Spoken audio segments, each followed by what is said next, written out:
wabarakatuh, Ibu. Waalaikumsalam warahmatullahi wabarakatuh. Selamat pagi, Ibu.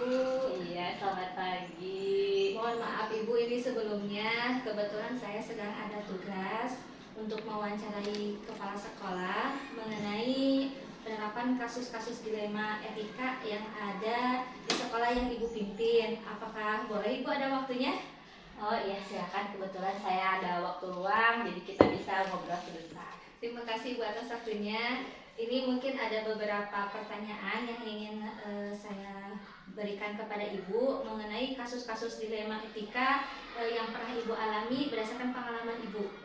Untuk pertanyaan yang pertama, selama ini bagaimana Ibu dapat mengidentifikasi kasus-kasus yang merupakan dilema etika atau bujukan moral? Oh iya, jadi selama ini ketika saya menghadapi kasus, tentu saja sebelum menyelesaikan masalahnya, kita harus mengidentifikasi kasus tersebut. Apakah kasus tersebut itu termasuk dilema etika atau bujukan moral? Jadi dilema etika mungkin lebih kepada kasus yang berhubungan dengan antara yang baik, pilihannya sama-sama bertemu dengan pilihan yang baik juga, sama-sama masalah tersebut mengandung nilai-nilai kebaikan. Kemudian apakah masalah tersebut juga mengandung bujukan moral, di mana kasus tersebut saling bertentangan salah dan benar gitu. Jadi di situ kita tidak bisa menyamakan penyelesaiannya. Jadi kita harus mencari tahu dulu akar permasalahannya, mengidentifikasi lah terlebih dahulu kasus tersebut.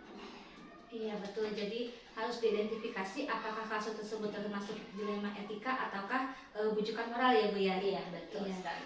Untuk yang kedua, selama ini bagaimana Ibu menjalankan pengambilan keputusan di sekolah Ibu, terutama untuk kasus-kasus di mana ada dua kepentingan yang sama-sama benar atau sama-sama mengandung nilai kebajikan? Untuk pengambilan keputusan yang sama-sama benar atau mengandung nilai kebaikan, tentunya kita harus berpikir secara matang ya. Kita harus bertanya dulu kepada pihak-pihak, termasuk guru-guru di sekolah, kemudian orang tua siswa juga terlibat. Jika memang keputusannya itu sudah fix, sudah ada titik temunya, maka keputusan itu diambil secara bersama-sama. Jadi dipilih berdasarkan keputusan bersama. Iya, Gitu. baik. Jadi jika ada masalah, Ibu segera berembukan, baik itu dengan rekan guru, baik itu dengan orang tua siswa, ya, untuk memutuskan suatu dari permasalahan tersebut. Ya. Baik. Untuk yang ketiga, langkah-langkah atau prosedur seperti apa yang Ibu lakukan selama ini? Mungkin kalau langkah-langkahnya terlebih dahulu, tentu saja kita mencari tahu, mengidentifikasi tadi yang pertama. Kemudian kita juga bisa mengobrol dengan guru, dengan rekan-rekan sejawat kita, atau bahkan dengan teman-teman.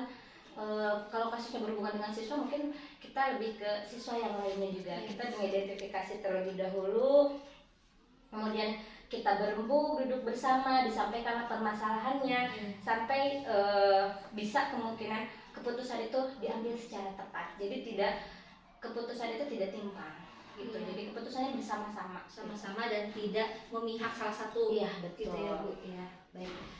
Yang selanjutnya, hal-hal apa saja yang selama ini Ibu anggap efektif dalam pengambilan keputusan pada kasus-kasus dilema etika? Kasus-kasus yang berhubungan dengan dilema etika selama ini, ketika kita ambil keputusan itu mungkin ya dimusyawarahkan. Jadi segala sesuatu itu, apalagi kita di sekolah yang tidak bisa berdiri sendiri, tentu saja ada guru, ada orang tua, ada yang diwakili oleh komite, masyarakat sekitar. Tentu saja itu akan efektif jika sebuah permasalahan itu diselesaikan bersama-sama. Jadi tentu musyawarah lah selama ini menjadi solusi dalam permasalahan pengambilan keputusan. Iya betul Bu ya, harus dilakukan secara musyawarah ya. Yang selanjutnya, hal-hal apa saja yang selama ini merupakan tantangan dalam pengambilan keputusan pada kasus-kasus dilema etika? Kalau yang menjadi tantangan apa ya, mungkin di sini tuh perbedaan pendapat. Iya. Tentu saja setiap orang memiliki pendapat yang berbeda tentang cara pandang sebuah kasus ya. Akan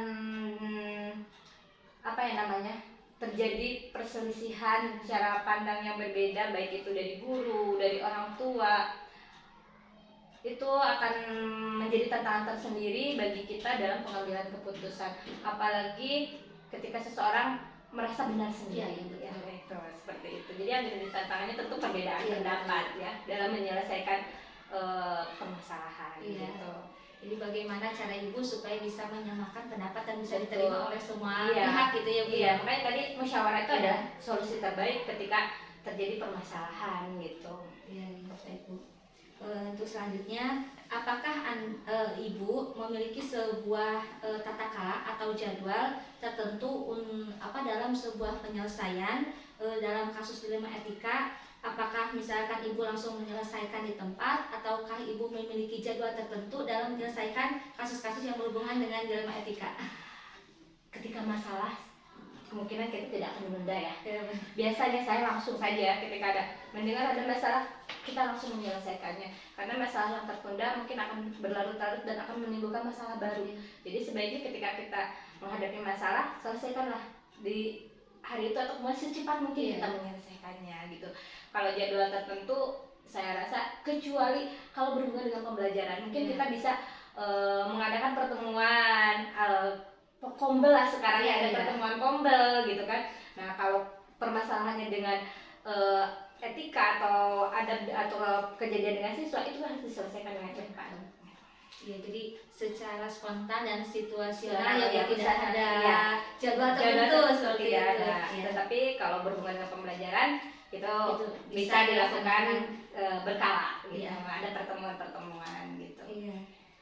Terus selanjutnya, adakah seseorang atau faktor-faktor apa yang selama ini mempermudah atau membantu ibu dalam mengambil keputusan yang berhubungan dengan kasus-kasus dilema etika? Tentu saja ketika kita di sekolah, guru termasuk salah satu solusi terbaik dari saya menyelesaikan masalah. Kemudian komite juga, ketika kita menghadapi masalah, tentu kita ada bantuan dari guru, dari komite sebagai perwakilan orang tua gitu.